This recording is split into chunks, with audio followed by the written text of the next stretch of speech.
నడి రోడ్డులో నడిస్తే నెత్తి కాలేలా మండుతున్న ఎండలు అప్పుడే ప్రారంభమయ్యాయా అంటే అవుననే అంటున్నారు చిత్తూరు జిల్లా పుల్చల మండల ప్రజలు. గతంలో ఎప్పుడూ లేనంత విధంగా ముందస్తు ఎండల్లాగా వచ్చి ఏప్రిల్ మే మాసాల్లో విరగ కాసే ఎండలు ఇప్పుడు 3 నెలల ప్రారంభం నుండే అదరగొడుతూ తమ ప్రతాపాన్ని చూపుతూ నడి రోడ్డుపై నడిస్తే నెత్తిపై బొబ్బలు కట్టేలా విరగ కాస్తున్నాయని ప్రజలు తీవ్రంగా మనోవేదనకు గురవుతున్నారు.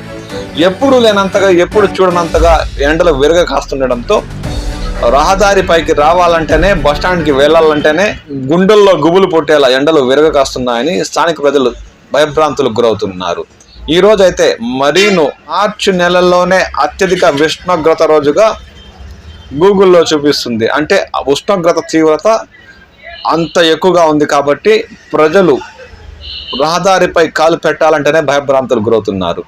వాహనంలో కూడా కళ్ళు నుండి పీలర్కి అంటే దాదాపు 13 కిలోమీటర్లు హెల్మెట్ లేకుండా ద్విచక్ర వాహనంలో జర్నీ చేస్తే సాయంత్రానికల్లా జ్వరం రావడం ఖాయం అన్నట్టు ఉందని, ఎండల తీవ్రత ఆ విధంగా కొనసాగుతుందని స్థానికులు భయభ్రాంతులకు గురవుతున్నారు. ఇక రాబోయే 4వ నెల 5వ నెలలో వర్షాలు కురిసే 6వ నెల వరకు చుట్టుపక్కల గ్రామాల ప్రజల పరిస్థితి ఎలా ఉంటుందో ఊహిస్తేనే ఒంటిపై ఎంట్రుకలు నిక్కుబడుచుకుంటున్నాయని, ఎండల తీవ్రత ఎప్పుడు తగ్గుతుందో ఏమో తెలియదు కానీ ప్రజలకు మాత్రం వన్నెలో వణుకు పుట్టేలా ఉందని వారు తీవ్ర మనోవేదనకు గురవుతున్నారు.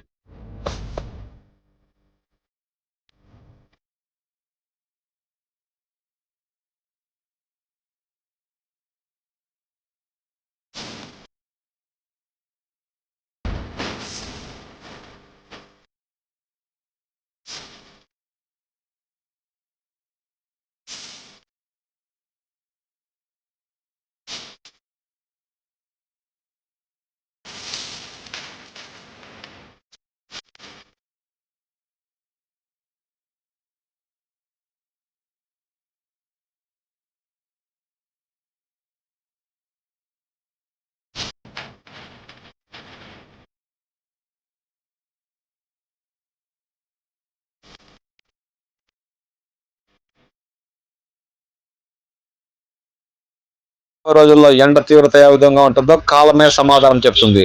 అప్పటి వరకు ప్రజల్లారా మధ్యాహ్నం 12-11 లోపే మీ పనులు పూర్తి చేసుకోండి. సాయంత్రం 4 గంటల తర్వాత మీ ఏదైనా కష్టమైన పనులుంటే ప్రారంభించి పూర్తి చేయండి. లేదంటే సాయంత్రానికల్లా మీకు చెమటలు పట్టి ఒళ్ళంతా బొబ్బలు ఎక్కి జ్వరం రావడం ఖాయం. తస్మాత్ జాగ్రత్త.